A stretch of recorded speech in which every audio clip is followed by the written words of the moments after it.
Uttarakhand express में आप सभी का बहुत स्वागत है। मैं हूं आपके साथ में मनदीप। खबरों की शुरुआत करते हैं देहरादून से। खबर है जहां पर सीएम धामी के आदेश के बाद में ऑपरेशन चलाया जा रहा है। कालनेमी में ताबड़तोड़ कार्रवाई की जा रही है।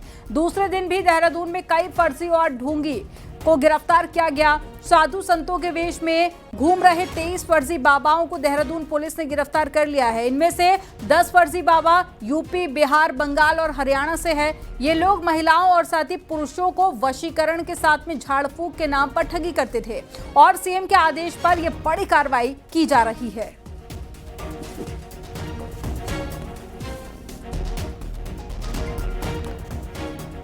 हरिद्वार पुलिस ने भी ऑपरेशन कालनेमी के तहत बड़ी कार्रवाई की है और धार्मिक चोला ओढ़कर फर्जीवाड़ा कर रहे बाबाओं को आज भी गिरफ्तार किया गया। 2 दिन से हरिद्वार पुलिस ने ऐसे 50 से ज्यादा लोगों को गिरफ्तार किया है जो कि ढोंगी बाबा बनकर लोगों को ठग रहे थे।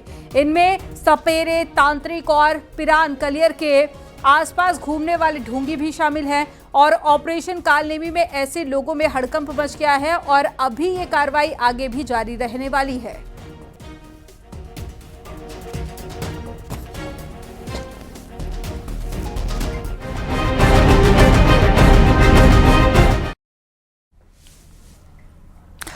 मुख्यमंत्री पुष्कर सिंह धामी के साथ में न्यूज 18 ने बातचीत की, जिसमें ऑपरेशन कालनेमी से लेकर कई मुद्दों को लेकर बातचीत हुई है।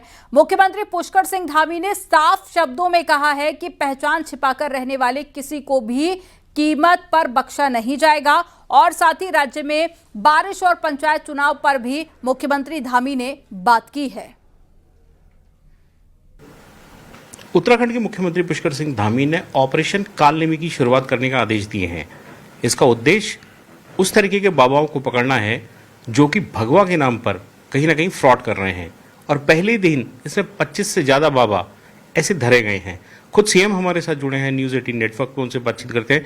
बहुत स्वागत है सीएम साहब आपका। जी बहुत धन्यवाद आपका। ये जो आपका ऑपरेशन है बड़ा चर्चाओं में रहा है और इसको कैसे इंश्योर करेंगे कि ये लगातार चलता रहे और इसमें आते रहे, क्योंकि पिछले कुछ समय में इस तरीके की शिकायतें तो आ ही रही थी कि कुछ लोग दुरुपयोग कर रहे हैं भगवा कपड़ों का।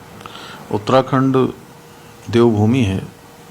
पूरे देश और दुनिया के श्रद्धालु, आस्थावान लोग, सनातन को मानने वाले लोग यहाँ पर अनेक धार्मिक कार्यों के लिए आते हैं, धार्मिक गतिविधियों में भाग लेते हैं, हमारे 4 धामों के दर्शन करते हैं, आदि कैलाश के दर्शन करते हैं, हरिद्वार ऋषिकेश आते हैं, गंगा जी का स्नान करते हैं, अनेक अन्य धार्मिक स्थलों पर जाते हैं, जागेश्वर धाम से लेकर माँ पूर्णागिरि तक। तो पूरे साल भर हमारे यहाँ गतिविधियाँ चलती हैं। छद्म वेश बनाकर, अपना मूल वेश बदलकर, नाम बदलकर लोगों को जो ठगने का काम करते हैं, धार्मिक भावनाओं को आहत करते हैं, सनातन का नुकसान करते हैं, आस्था श्रद्धा को ठेस पहुंचाते हैं, ऐसे लोग जो बहरूपियों की तरह धर्म का भी दुरुपयोग करते हैं, ऐसे लोगों के खिलाफ ऑपरेशन कालनेमी चलाया गया है जो ऐसे लोगों को चिन्हित करेगा और ये कहीं पर ऐसे पाए जाएंगे तो उनके खिलाफ कार्रवाई करेगा। और ये हमारा अभियान कल से प्रारंभ हो गया है, क्योंकि अभी जहाँ 4 धाम यात्रा भी चल रही है, साथ में कैलाश मानसरोवर की यात्रा भी हमारे राज्य से होकर जा रही है। आदि कैलाश यात्रा चल रही है, कावड़ यात्रा हमारी प्रारंभ हो गई है। पवित्र श्रावण मास का महीना है और इस पर कार्रवाई भी प्रारंभ हो गई है और ये कार्रवाई अब निरंतर चलती रहेगी। आज भी बड़ी संख्या में ऐसे छद्म वेशधारी पकड़े गए हैं जो इस प्रकार के संदिग्ध अवस्था में लोगों को ठगने का काम कर रहे थे। 4 बांग्लादेशी भी इसमें ऑपरेशन में पकड़े गए हैं, इस पर आपकी टिप्पणी? देखिए, बांग्लादेशियों को पकड़ना, ऐसे रोहिंग्या हैं, बांग्लादेशी हैं, घुसपैठिए हैं जो अपनी पहचान छुपाकर यहाँ पर रह रहे हैं, उन सब के खिलाफ कार्रवाई करना भी इस ऑपरेशन का हिस्सा रहेगा। अच्छा मुख्यमंत्री जी, आपने ये ऑपरेशन की शुरुआत करी। एक पूर्व मुख्यमंत्री हरीश रावत जो कांग्रेस से भी जुड़े, आज उनकी एक सोशल मीडिया पे पोस्ट आई है, उन्होंने बड़ी तारीफ भी करी है। तो ये जो सपोर्ट मिल रहा है खासकर कांग्रेस की तरफ से, क्योंकि कांग्रेस के निशाने पे आप यूं ही रहे हैं कि जब आपने अवैध मदरसों के खिलाफ जब एक्शन शुरू करा तो ये आरोप लगे कि भाई एक धर्म विशेष के अगेंस्ट ही ये टारगेट हो रहा है। देखिए, हम कभी भी किसी को किसी आधार पर हम टारगेट नहीं करते हैं। हम हमेशा कोशिश करते हैं कि जो राज्य के लिए सही है, व्यवस्था के लिए जो चीज़ें हैं, जो धार्मिक आस्थाओं के लिए ठीक है, देवभूमि उत्तराखंड के लिए जो ठीक होता है, हम उसको काम को करते हैं। अगर वो हमारा इस काम को इनिशिएटिव लेते हैं तो सभी का स्वागत है और सबको अच्छे कामों में जो है हमेशा सहयोग करना चाहिए। मैं उनका भी और हमारे संत समाज का, कल मैंने संत समाज के सभी हमारे जितने संत हैं, हमारे गुरु हैं, धार्मिक गुरु, उन सभी से मैंने कल आशीर्वाद लिया था। तो सभी ने जो है हमारी इस ऑपरेशन को सराहा है और हर संभव उन्होंने कहा है कि हमारा समर्थन भी है और हमारा आशीर्वाद भी है इसमें। जी, इसे एक हटके सवाल था कि आज मानसून सेशन की भी डेट आ गई है, अगस्त में होगा, क्योंकि मानसून सेशन है और बरसातें पूरी पहाड़ में चल रही है, गैरसैंण में होना है। इसको कैसे इंश्योर करेंगे कि दिक्कत ही नहीं आएंगी लॉजिस्टिक्स की?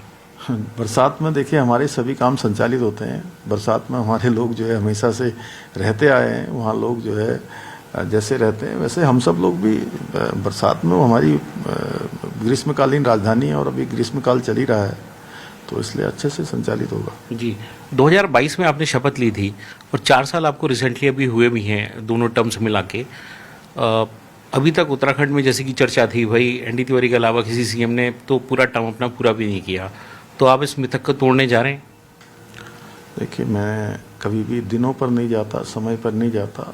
मुझे लगता है कि एक दिन भी काम करने के लिए बहुत होता है। मैं हर दिन का उपयोग ऐसे ही करता हूँ। जी, बीच बीच में बहुत सी अफवाहें भी उड़ते रहती हैं, जिसके लिए आपने भी पब्लिक मंचों से कुछ बात कही है।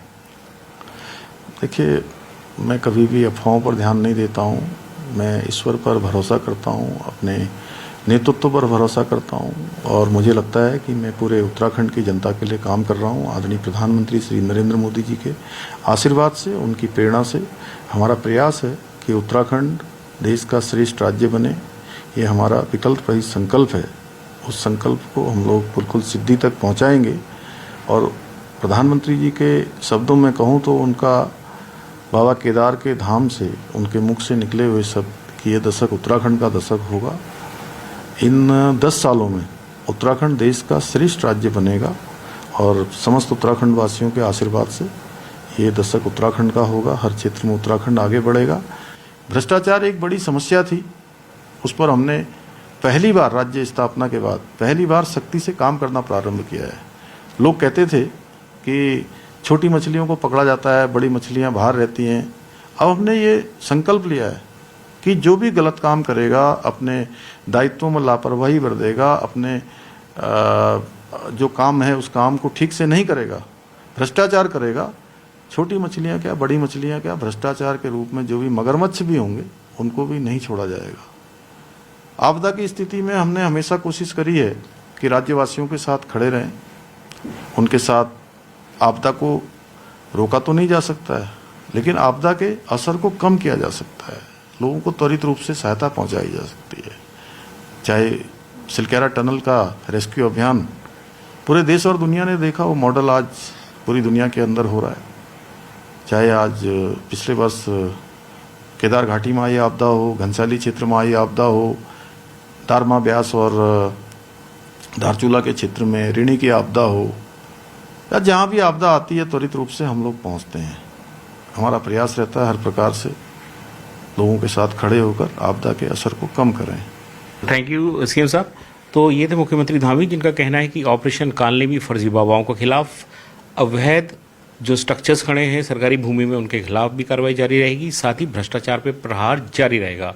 कैमरामैन दीपक उपाध्याय के साथ अनुपम त्रिवेदी, न्यूज़ 18 के लिए देहरादून से। और रामनगर से एक अवैध मजार पर बुलडोजर एक्शन हुआ है। रामनगर के ग्राम लुटावड़ में रेलवे पटरी के पास में रेलवे की जमीन पर अवैध मजार बनाई गई थी, जिसे प्रशासन की टीम ने ध्वस्त कर दिया।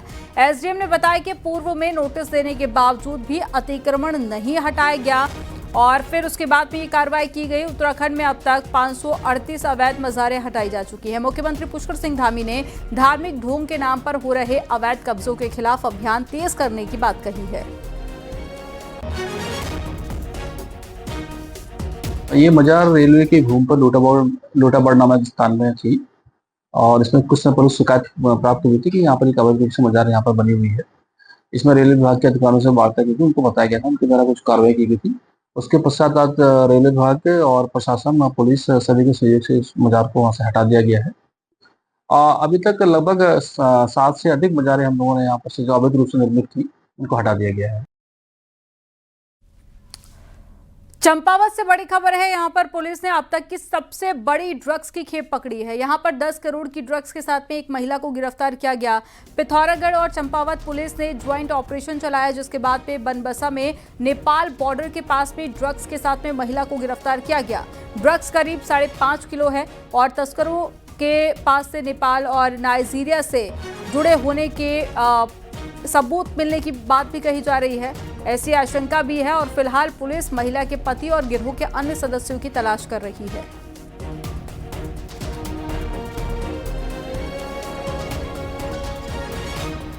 जनपद चंपावत पुलिस तथा जनपद पिथौरागढ़ पुलिस की टीम माननीय आईजी मैडम के निर्देशन के अनुसार इसमें हमने 5 किलो 688 ग्राम MDMA नामक एक ड्रग का सीजर किया हुआ है।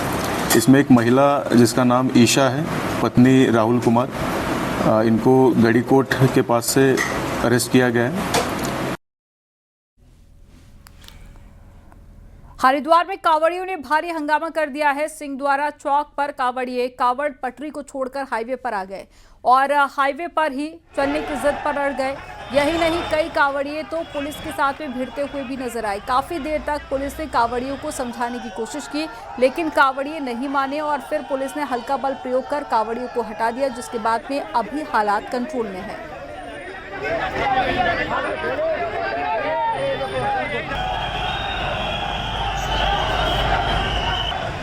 लाठी तो नहीं फटकारी गई सिंहद्वार पर, क्योंकि हमारा मुख्य फोकस इस समय था कि जो पैदल यात्रीगण हैं, कांवड़ यात्रीगण, वो कांवड़ पटरी को फॉलो करें। उसमें सिंहद्वार में ये स्थिति आई थी कि उनके द्वारा कांवड़ मार्ग को फॉलो करने से मना किया जा रहा था, तो मान मनोबल के बाद उनको मनाया गया और फिर उनके द्वारा अपने आप को वापस कांवड़ पटरी पर ही वो लोग वहाँ से चले गए। हरिद्वार में एसडीआरएफ कांवड़ियों के लिए देवदूत साबित हो रहे हैं और यहां पर 2 अलग अलग जगह पर एसडीआरएफ की टीमें पहुंची और 3 कांवड़ियों को डूबने से बचा लिया। प्रेमनगर घाट पर एक कांवड़िए के नहाने के दौरान पानी में तेज बहाव में बह जाने की खबर थी, जिससे एसडीआरएफ ने बचा लिया। वहीं कांगड़ा घाट पर भी 2 कांवड़ियों को एसडीआरएफ ने पानी के तेज बहाव से बाहर निकाला। हरिद्वार ऋषिकेश के गंगा घाटों पर भी एसडीआरएफ तैनात है।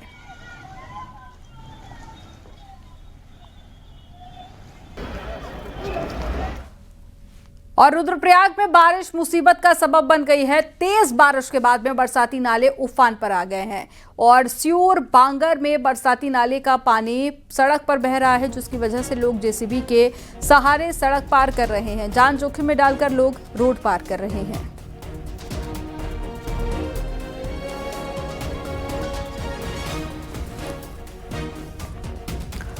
उत्तरकाशी गंगोत्री हाईवे पर सड़क हादसा हो गया। देवीधार के पास में एक तेज रफ्तार कार पेड़ से टकरा गई। हादसे में कार सवार 4 लोग घायल हो गए हैं और हादसे के बाद में घायलों को अस्पताल में भर्ती कराया गया। वहीं एक घायल की हालत गंभीर को देखते हुए उसे हार्ट सेंटर रेफर किया गया। सभी घायल उत्तरकाशी के ही रहने वाले हैं।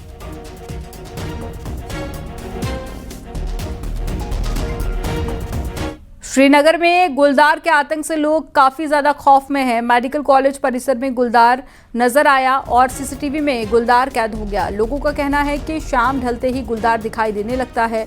लोगों ने वन विभाग से गुलदार को पकड़ने की मांग की है।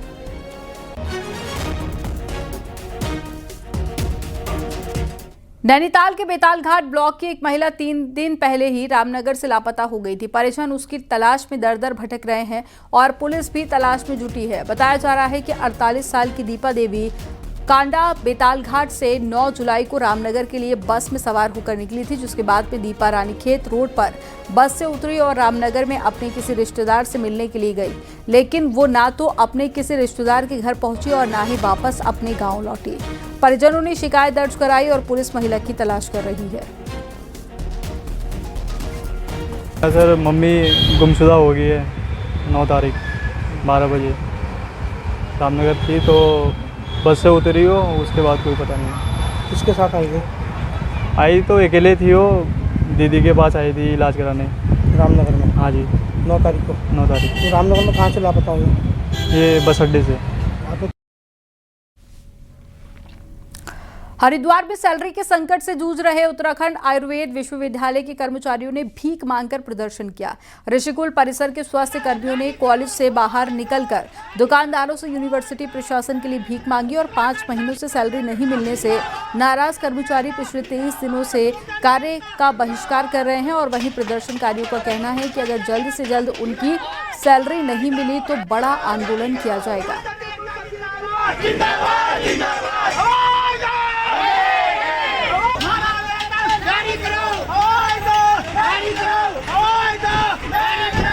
तो हमारा कार्य बहिष्कार था ही, और हमारा भीख मांगने का प्रशासन हमारा विश्वविद्यालय के खिलाफ और कुलपति के लिए भीख मांगने का था कि अब ऐसे तो वेतन हमें दे नहीं रहे हैं। ये हमें 3 साल से हो रहा है, ये 3 साल से होता है। 3 महीने 4 महीने ये रोकते हैं और उसके बाद हम धरना प्रदर्शन करते हैं। उत्तराखंड विधानसभा का मॉनसून सेशन गैरसैंण में तय किया गया है। अब ऐसे में बीजेपी और कांग्रेस के बीच में सवाल जवाब पर सियासत शुरू हो गई है।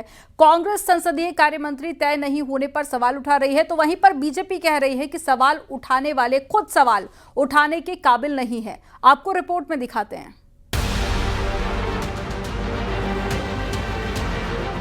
लंबे वक्त के बाद गैरसैंण में विधानसभा का सत्र होने जा रहा है, तो जाहिर है सत्र के बहाने सियासत भी होगी। कांग्रेस के सवाल पर जवाब देते हुए संसदीय कार्य मंत्री प्रेमचंद अग्रवाल ने कुर्सी गंवाई थी। अब गैरसैंण में कौन विपक्ष के सवालों का जवाब देगा, इसके लिए अभी संसदीय कार्य मंत्री तय नहीं किया गया है। गैरसैंण सत्र से पहले कांग्रेस इसी बात पर सवाल खड़े कर रही है, और सवाल खड़े करने वाले वही मनोज तिवारी हैं जिनके सवाल पर खुद प्रेमचंद की कुर्सी गई थी। आज कई ऐसे हमारे जो मंत्री पद के जो पद है वो खाली है, लगभग 4-5 पद खाली है। तो कहीं ना कहीं सरकार जो प्रश्न हमारे माननीय सदस्य लगाते हैं उससे बचने की कोशिश कर रही है, उसका उत्तर देने की कोशिश नहीं कर रही है, और सिर्फ जो नियमावली उसकी खानापूर्ति करने का काम कर रही है। कांग्रेस ने संसदीय कार्य मंत्री न होने पर सवाल उठाए, तो बीजेपी ने कांग्रेस के 20 विधायकों की काबिलियत पर ही सवाल खड़े कर दिए। बीजेपी के मुताबिक जो कांग्रेस विधायक नहीं है वो तो कहीं नहीं दिखते, और जो विधायक हैं भी वो सदन में सवाल उठाने की पोजीशन में नहीं दिखते। जो विपक्ष की भूमिका है उसको बखूबी निभाएं, क्योंकि जब सदन में देखा गया कि अक्सर जो है सत्ता पक्ष के लोग ही प्रश्न लगाते हैं और विपक्ष के लोग नदारद रहते हैं, तो ये साफ झलकता है कि वो कितने सदन के प्रति जागरूक है और हमारी बात चिंता नहीं करें। हमारे पास एक से एक मूर्धन्य मंत्री हैं और सबका सब जो है प्रखरता से जवाब देते हैं। साफ है गैरसैंण में सत्र से पहले सवालों पर सियासत हो रही है। संसदीय कार्य मंत्री तय करने में देरी को कांग्रेस जहां अपने सवालों का डर मान रही है, तो 47 विधायकों वाली बीजेपी सरकार के विधायक विपक्ष के सवाल पूछने की काबिलियत पर ही सवाल खड़े कर रही है। अल्मोड़ा से किशन, कोटद्वार से अनुपम के साथ दीपांकर भट्ट, न्यूज़ 18 देहरादून।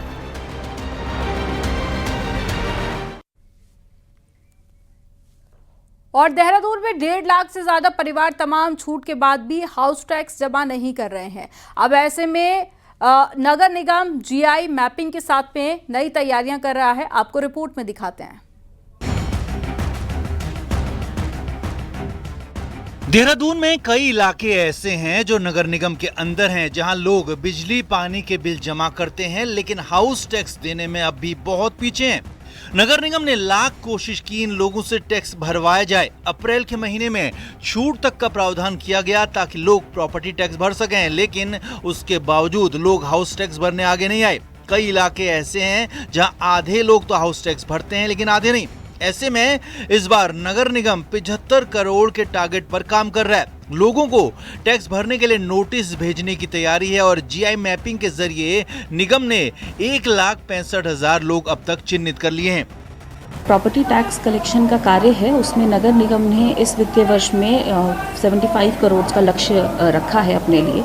और इस बार जो हमारा जीआईएस सर्विस का डेटा कहता है उसमें कई हमारी संपत्तियां हैं लगभग 1,62,000 के करीब, जो कि अभी तक रजिस्टर नहीं हो पाई हैं। तो इनके रजिस्ट्रेशन पर भी नगर निगम लक्ष्य लेकर चल रहा है। अब सवाल ये भी खड़ा हो रहा है कि जिन्होंने अवैध निर्माण कर लिया है, क्या उनको भी टैक्स देकर लीगल कर दिया जाएगा? एमडीडीए जब से बना है, इनलीगल काम तो बहुत सारी जगह हो रखे हैं, नदी नालों के किनारे शहर में जगह जगह जब मैप पास नहीं होता तो लोग इनलीगल बना ही देते हैं। अगर नगर निगम इन मकानों पर टैक्स लगाता तो लीगल हो जाना चाहिए, क्योंकि जब टैक्स देगा आदमी तो फिर लीगल ही होना चाहिए। प्रदेश में घर, दुकान से लेकर कई ऐसे भवन हैं जो बिना नक्शे के पास हैं। कई इलाके तो खुद जनप्रतिनिधियों ने बसाए हैं, तो ऐसे में इनसे टैक्स वसूलना इतना भी आसान नहीं होने वाला। देहरादून से न्यूज़ 18 के लिए भारती सकलानी की रिपोर्ट।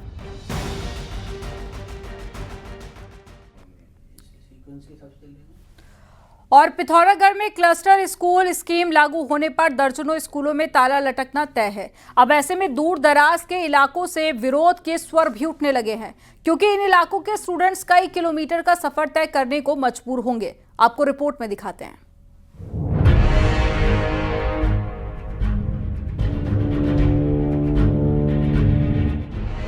कम छात्र संख्या वाले स्कूलों को शिक्षा विभाग क्लस्टर स्कूल में मर्ज का प्लान बना रहा है। विभाग का दावा है कि क्लस्टर स्कीम लागू होने के बाद जहां टीचर्स की कमी तो दूर होगी ही, वहीं स्कूलों में सभी जरूरी सुविधाएं भी जुटाई जाएंगी।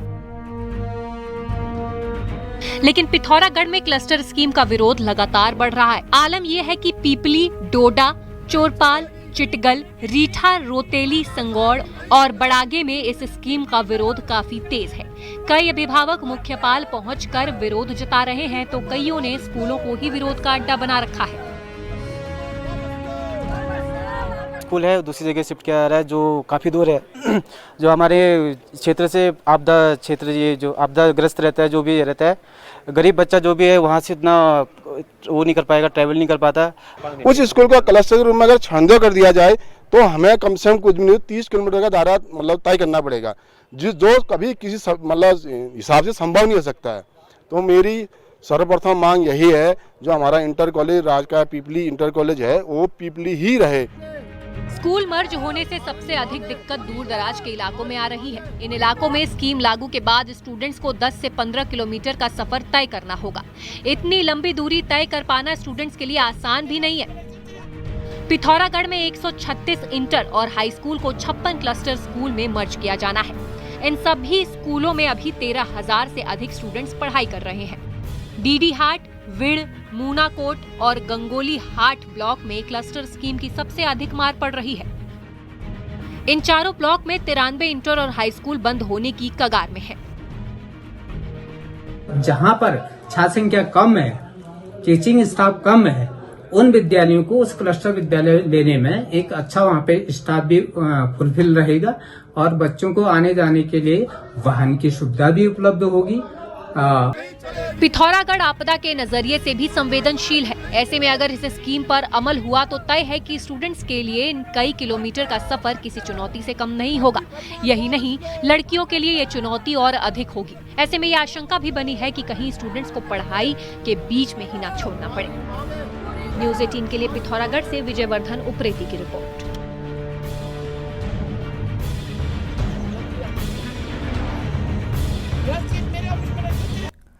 और यहाँ पर वक्त हो गया एक छोटे से ब्रेक का। आप देखते रहिए न्यूज़ 18।